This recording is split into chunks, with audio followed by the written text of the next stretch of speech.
Welcome to the HR Chat Show, one of the world's most downloaded and shared podcasts designed for HR pros, talent execs, tech enthusiasts, and business leaders.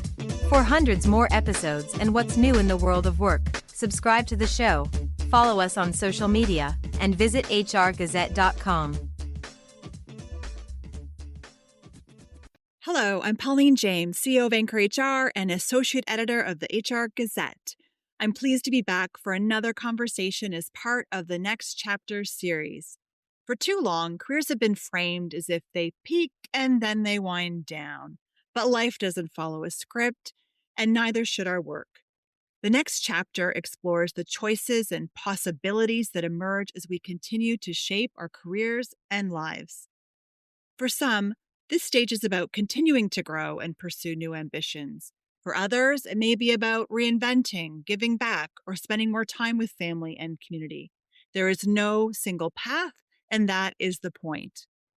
Today's conversation brings this idea to life. It's my pleasure to introduce Gillian Johnston, a true trailblazer in the field of career development.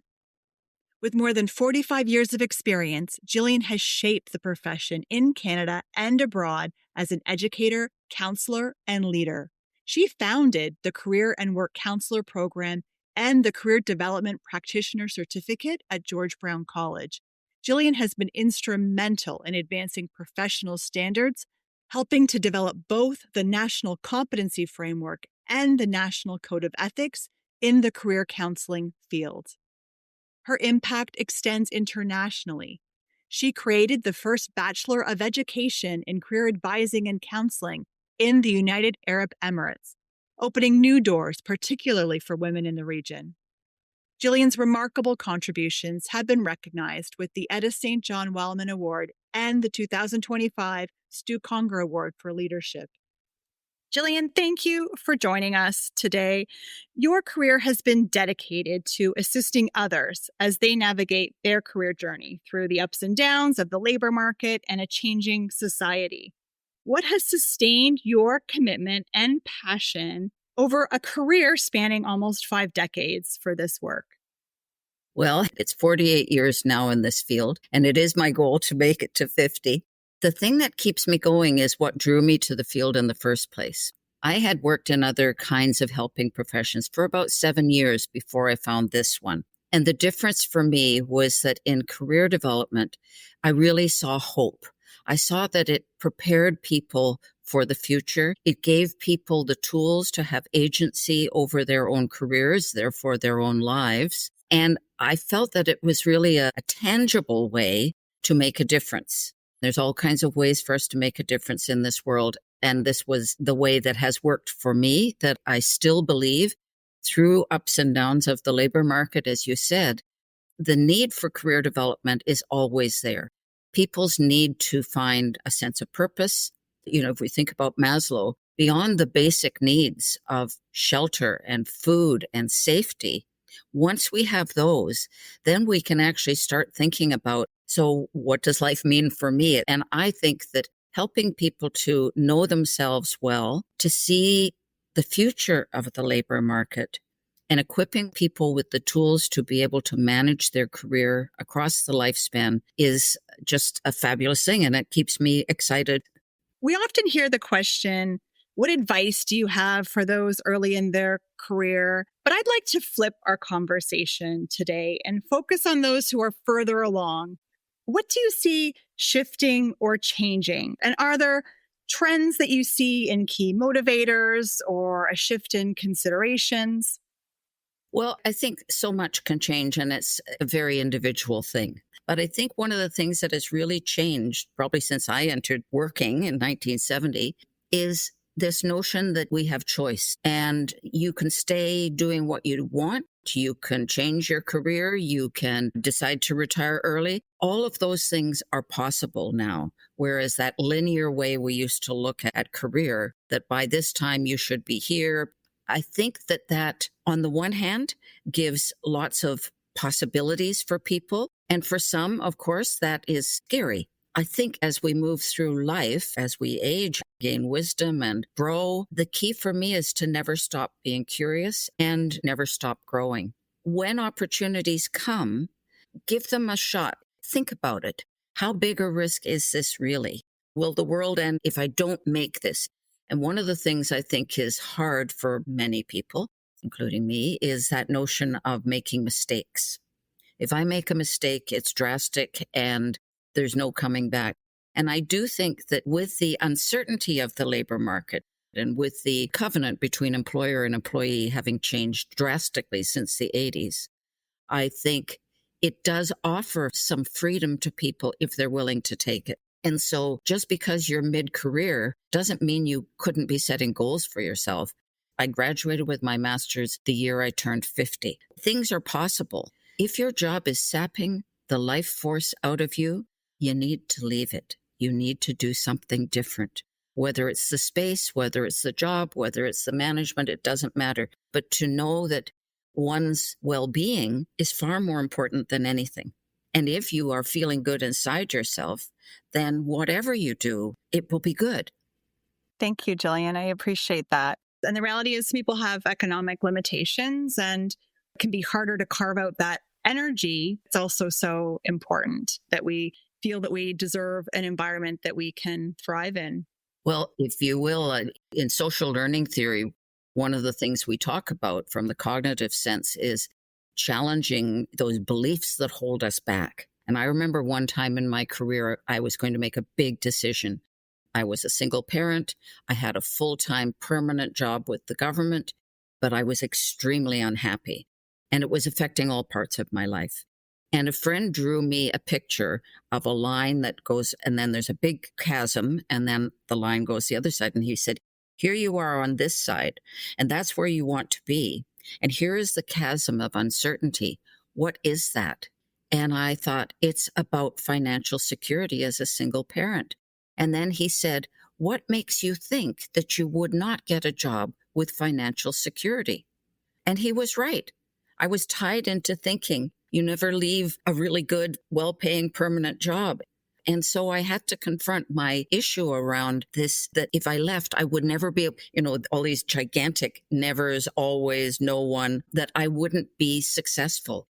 And so that was a real turning point for me in my life and in my career to be able to face some of the things that hold us back. And some of those things are internal. There are lots of external things, but internal things are very powerful.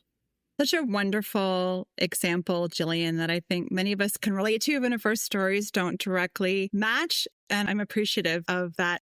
And Gillian, you'll know that we didn't work at the federal government at the same time, but I knew you as a legend and heard of the incredible things that you were off doing and the difference you were making in Canada and internationally. And I'll note, my parents were quite concerned to hear I was leaving my government job, right? And I actually took a step back to get the frontline labor relations experience I was looking for at that point. And then, my goodness, when I left my secure job in quotes to launch Anchor, that was a whole different conversation. Thank you for those insights and encouragement for all of us to take a step back and consider our mental models. Lisa Taylor, the founder of the Challenge Factory, talks about the value of older workers is going well beyond knowledge transfer and mentoring. I'd really love to hear how organizations and practitioners can do a better job of leveraging those skill sets of those later in their career.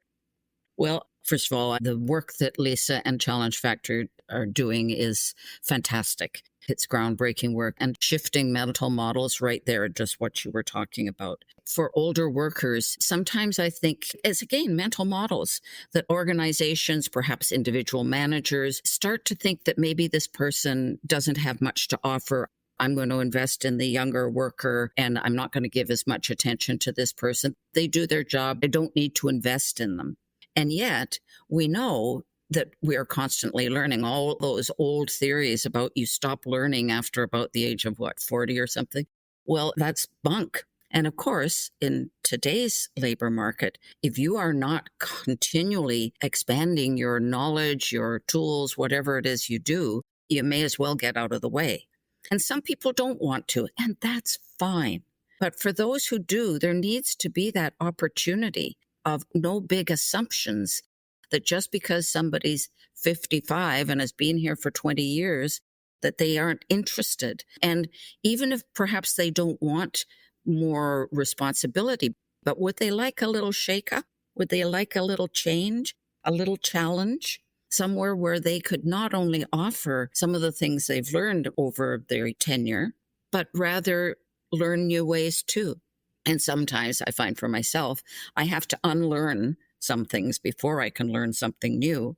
A guy once said to me, I was giving a speech, I was stuck on something, and he said, it's like a tree that's losing its leaves and it shouldn't be. What the arborists do is they take a big stake and they drive it into the roots around the tree. And what happens is the tree goes, whoa, and shoots all its energy up. And lo and behold, doesn't it start to flourish again? And I know for myself in my own career personally, I have to do that every 9-10 years or so, because otherwise I get complacent. And there's nothing wrong with being, I'm good here. Donald Super calls it maintaining. Now people are calling it job hugging. All is good. But sometimes we need to also shake ourselves up. And it's not always the employer's responsibility to do that, I believe. But sometimes creating intergenerational teams gives that opportunity. Somebody who thinks very differently can challenge one to think, I never thought of that. I didn't see it that way. And it doesn't matter whether I'm the young person or the middle-aged person. We have that opportunity to learn from each other. One does not hold the key. I did my master's in change management, and I strongly believe that teams that share a vision, teams that can challenge each other around their mental models and encourage personal mastery. I'm talking about Peter Senge's 5 disciplines. If you help somebody to look at their personal mastery and challenge them, then they are going to grow. And if they grow, it's always better for your team. It's always better for your organization. Thank you. You provide guidance to individuals. You've developed career counseling programs. You're also human. And I'm interested in your own personal experience as you navigated your career in your 50s, 60s, and beyond. Was there anything that surprised you? Well, lots of things. I would say one time I experienced ageism and I was shocked. I mean, I'm not ashamed of my age. I'm 76 years old. But when I was turning 65, I was working somewhere. And because of the laws in the particular place where I was working, it was unusual for somebody of my age to be working. My contract was coming up and I said, well, I'm in the middle of this project. I'd be happy to stay for another year and finish the project. And the person who was a brand new supervisor to me, who didn't know me at all, said, well, why wouldn't you take another 3-year contract? And I said, I'm turning 65 and I assumed I wouldn't be able to get one. And he said, no, that would be very difficult. And it was like shades came down over his face and everything changed. And it was quite obvious that I was not wanted. And I found that extremely difficult. And when I came home a few months later, when my contract ended, I carried that with me. And I thought, you guess I'm too old now. And my friend wanted me to help teach a course one time. And I said, no, I'll just do this coordinating stuff. I don't think I'm fit for the classroom anymore. And she said, well, you have to help me. So I went into the classroom and it was a topic that I knew very well. And I did it and I came out and I went, I haven't lost it. I'm really quite good at what I do. And it was amazing to me that I'm a very mostly self-confident person, certainly about my career. After all these years, I should hope so. But how quickly I could lose that sense of self-efficacy and thinking, well, I guess I'm old. And then I felt like I was done. And it was such a shock. And then I thought, well, what about all those other people who haven't been blessed and privileged the way I have been privileged in my life to have a very vibrant career? What does it feel like when they're passed over, when they're put into a box, when they're not given opportunities anymore? I cannot equate my little tiny setback to what other people experience. But if I didn't have empathy before, I had empathy afterwards. And that was a big one for me. Thank you for sharing that personal side. And you think we can be intellectually prepared, but that's still different from being emotionally prepared. And that's still different than withstanding societal expectations that we're seeing reflected back.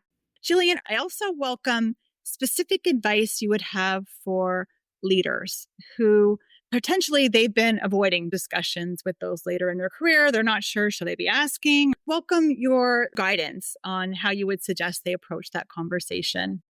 Well, I think that so many employees, when it comes to the time for the annual appraisal and career discussion, go, oh, yeah, right.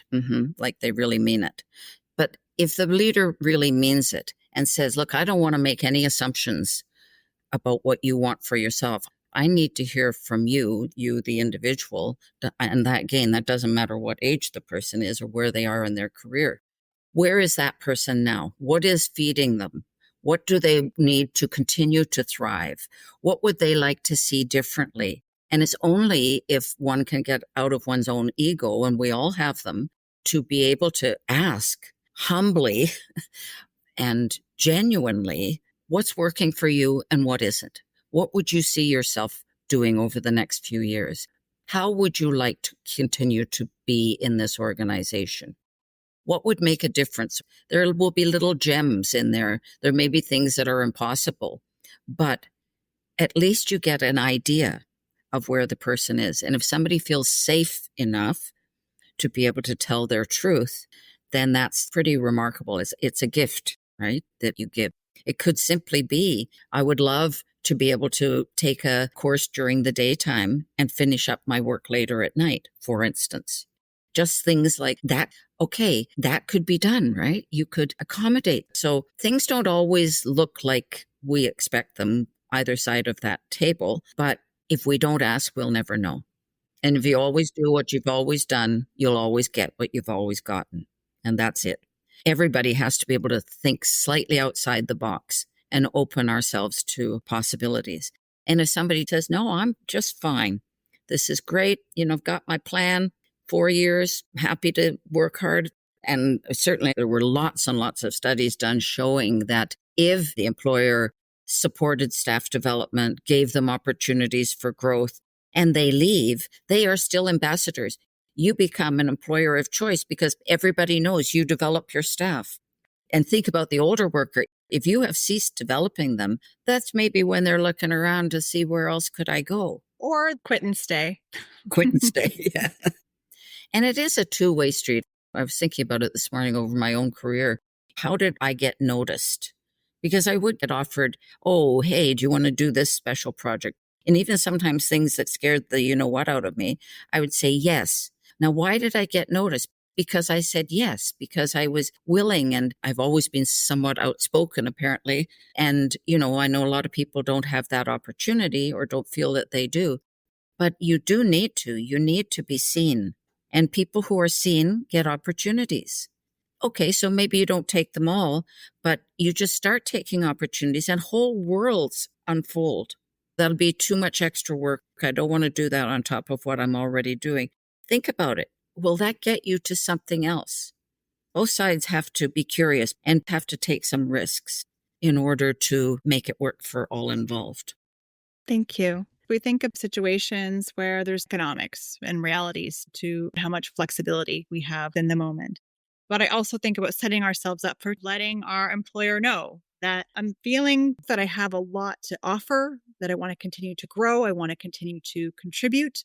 I would expect that almost all leaders will respond positively to somebody saying, I'm committed, I'm interested in contributing more, are there opportunities? It starts a conversation, can shift the assumptions somebody is making about me. And the other reality is they may have been making them for a good reason, because the previous year we may have expressed disinterest, right? Things change within our own life and with our own motivations and energy levels and the like. And I appreciate you calling out the opportunities to be seen, opportunities to express our interest and to become more involved in things that interest us. What would you like organizations to know about supporting individuals later in their career? What can we do better? I think acknowledging that just running something like 5 years before retirement age, you get to go to preparing for a retirement workshop with a whole bunch of other older people. I remember going to mine at George Brown and all you see is gray hair, but it has to start far earlier than that. Where is this person? Have they been stuck in the same thing all along? Have you overlooked them just because they're good, solid workers? From a career perspective, hearing people's stories about why is the reason you left your employer after so many years? Well, I felt like they didn't value me anymore, or they passed over me every time there was an opportunity and gave it to the younger one. And I trained those people and then they passed me over again. And that is a real thing that we see on the other side when people are midlife career changers by choice. And so, how do you help a person continue to feel valued? Well, you can't unless you know who they are, and you can't unless you ask. And it can't always look like you might think it would look. I do think that middle line of employees sometimes get overlooked themselves in terms of what are their needs to be able to do their work as a supervisor, as a motivator of their staff. Create an atmosphere where people feel free, that they feel known, that they feel appreciated, and training supervisors and managers as career coaches. I don't mean going out joining the ICF or anything, but just basic communication skills, how to ask open-ended questions, how to inquire, how to set the scene where somebody might feel comfortable in revealing, well, actually, I'm kind of bored with what I'm doing. You may as well kiss your career goodbye in some places, right? If you were to say so, well, then there's the door, baby. One thing I think about is community, people's sense of belonging. That is one of the other things we have to think about when we think of work. I've done plant layoffs where people say, this is my family. I've worked with these people for 25 years. That sense of belonging that comes from work is really important. For some people, it's more important than purpose. It's more important than the paycheck, and we cannot ignore that. So back to your questions around saying to a manager, how would you think about belonging? Does this person feel like they belong here, that they matter to you? That notion of belonging and mattering and community is a big part of what brings satisfaction in work. I appreciate that you've underlined in a few ways that things can be unintentional. They can be assumptions that we've inherited. And unless we are focused on individuals' perspectives and needs, we're not going to tap into talent in the way that we ought to. Yes, it relates to productivity. It's also ethical. It's ethical and it just makes sense. It doesn't matter whether you're in private business or whether you're in government business. At the bottom line is the bottom line. And everybody understands that we're all contributing to that. But if I don't feel like my contributions matter, then I may be calling in sick. I may be doing a lackadaisical job. So does that person feel that their contribution matters? We're not just cogs in wheels. Each person matters. And if they feel that, they'll give heart and soul. And if they don't, it's not a good thing for anybody. Thank you. Just want to hold the flashlight on you for a moment and ask whether there were some transitions that were more challenging than others in this later stage of your career as well. Well, probably the one I'm going through now is the penultimate challenge of when do I stop working? I would say 80% of what I do is not for money. It's volunteer. But the key is, when do I stop? I mean, I jokingly said at the beginning, I've got 48 years in this field and I'd like to make it to 50. My challenge is, if so much of my self-concept is tied to the work that I have done all these years, then what will fill that gap? And that is my challenge. And I suspect for many older workers, that is a challenge. I've always been a live to work kind of person. So without that in my life, and I'm not talking about the structure of getting up every morning, I'm talking about purpose and what gives purpose. You know, I have friends who have made that transition very easily, but most of them had partners and most of them have grandchildren. I have neither a partner nor grandchildren, and my son lives in Vancouver and I'm in Toronto. So it's not an even playing field there. And I don't think one can compare to the others. And it's still such a personal thing. And where do you get your self-worth?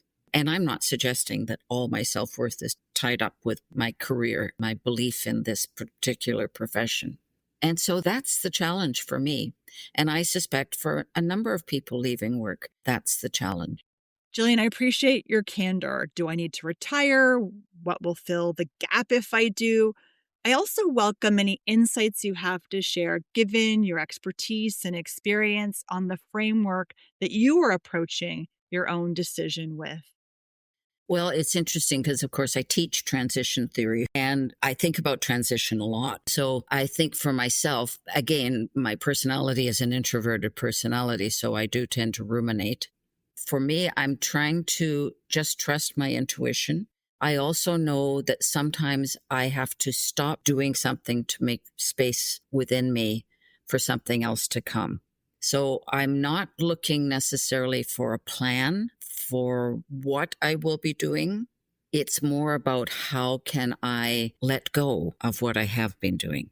I do believe that things come to me, and I'm not talking about manifesting or anything else. I just think that sometimes I need to leave space inside myself for something new to come in and not necessarily worry too much. Well, at this stage of the game, I don't need to worry about what it's going to look like because, I have a pension. I'm fine financially, which gives you lots more room. If I was an older worker who'd been earning very little or maybe lost my savings in recession, that would be a very different thing because then I would need to work for money. And I think that puts a whole other spin on things for people. I acknowledge that I am privileged. And so mine is probably a shift in soul work than worrying about, will I be able to have enough money until I die sort of thing. Would be a very real thing for many older workers. I appreciate your transparency and honesty about how difficult it can be to navigate personally, which comes back to the importance of the field you've invested in. It's like doctor heal thyself, right? Regardless of how good we are and how much we can intellectualize things, we still need partners on our own journey. I've had conversations this past year that have surprised me. As I said, I'm turning 55 and I'm talking to colleagues who are in and around the same age who are concerned about being on the labor market and whether they will experience ageism. And my first thought was, oh my goodness, how could that apply to you? I was also in conversation with someone who's feeling undervalued and they're not as interested in the work that they're doing. It's the economic reality of making a change and what the impact that will have. I was asked for my thoughts, which were, I just think you're too good and too talented to be in a role that you don't find fulfilling. That was my personal take, but I appreciate that there's planning to get from here to there. I'd love to hear your advice about those who feel like their career has stalled out and they're nervous about making a change. I think one of the things is to acknowledge one's fear and look at that carefully and say, so what is the fear and how realistic is that when you do decision making? It gets to the point where people are starting to look at options. You look at what's the worst that could happen, what's the best that could happen. And so often we think in black and white terms, either or, this or that. And sometimes there's all kinds of other variations that we don't know. I think a really good career counselor or career coach at that stage could help. But I think people can do it on their own too, if they want to.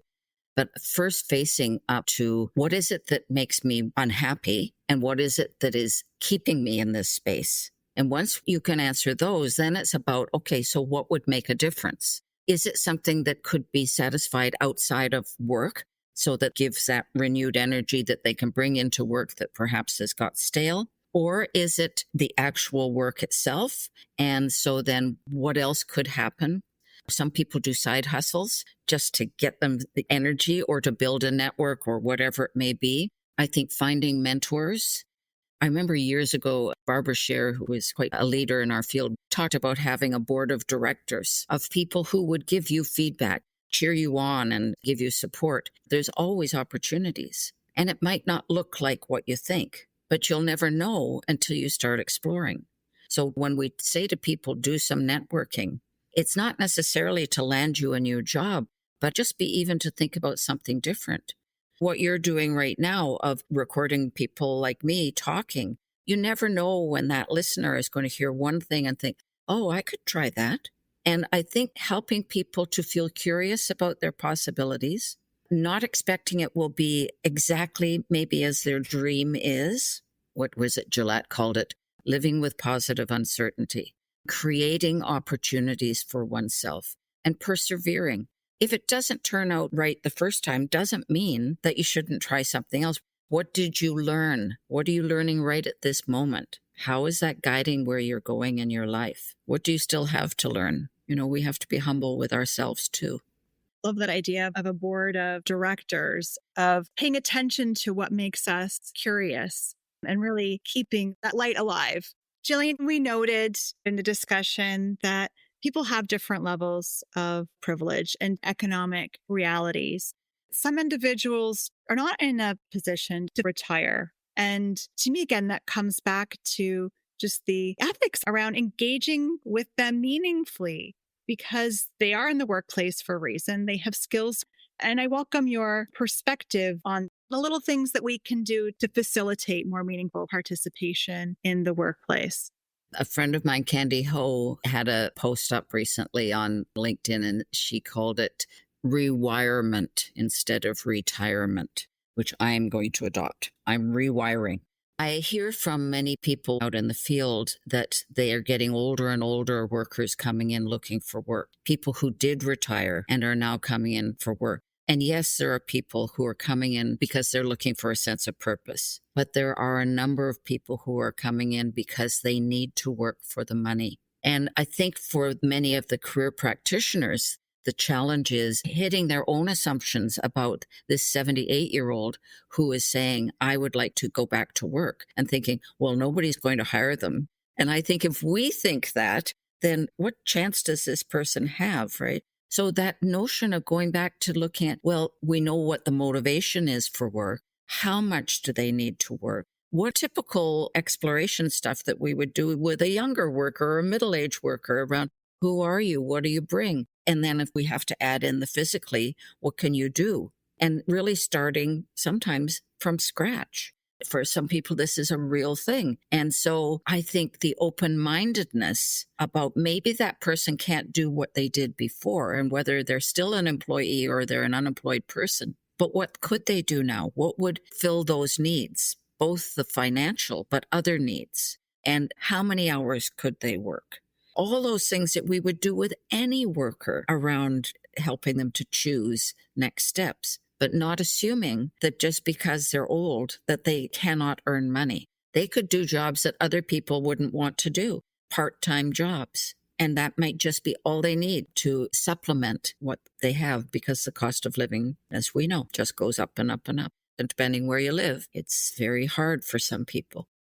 Gillian, I'm so grateful for your time and for your insights. I appreciate you underlining the tremendous impact that pausing, supporting individuals, be contemplative, be planful about their careers, understanding the importance of passion, that joy is something that is worth pursuing in some measure. And you've been quite candid about your own experience. We really do want lives that are connected with community, that allow us to have a sense of purpose, whether that's in the workplace, through volunteer work, and the importance of having systems and mechanisms, processes, and well-trained individuals through career counseling programs to support that important journey for citizens. You're very welcome. My pleasure. Thank you again to my guest, Gillian Johnston, for her wisdom and candor. This is the next chapter, where we explore how we can continue to grow, adapt, and find meaning throughout our lives and our careers. I'm Pauline James, and I'd love to hear your story. What is your next chapter? Share your thoughts on LinkedIn or through our Anchor HR community, and join me next time as we continue to reimagine work and life on our own terms. Thanks for listening to the HR Chat Show. If you enjoyed this episode, why not subscribe and listen to some of the hundreds of episodes published by HR Gazette? And remember, for what's new in the world of work, subscribe to the show, follow us on social media, and visit hrgazette.com.